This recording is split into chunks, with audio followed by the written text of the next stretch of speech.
ಪಟ್ಟು ಮದುವೆ ಆಗಿಲ್ರಿ. ನನಗೇನು ಇಷ್ಟ ಇಲ್ಲ. ಅದಕ್ಕೆ ನಂಗೆ ಡಿವೋರ್ಸ್ ಬೇಕು. ಎದಕ್ಕೆ ಡಿವೋರ್ಸ್? ಚಳಿಗಾಲ ಐತವ, ನಾ ಕೊಡಂಗಿಲ್ಲ ಡಿವೋರ್ಸ್. ಥಂಡ್ಯಾಗ ಒಬ್ಬರ ಬಿದ್ರನ ತಿಳಿತೈತಿ. ನಂಗೆ ಡೈವರ್ಸ್ ಬೇಕ್ರಿ. ಡಿವೋರ್ಸ್ ಬೇಕಾ? ಜಳಕ ಮಾಡಿದಿ? ಇಲ್ರಿ. ಕರೆ ಹೇಳು. ಇಲ್ರಿ. ಮಾಡಿಸ್ಲಿ?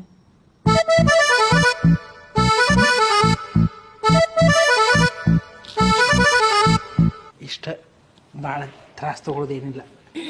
ಗಂಡ ಐತೆ ಗೊತ್ತಂದ್ರೆ ಜಳಕ ಮಾಡಿಸ್ತೀನಿ ಅಂದ್ರೆ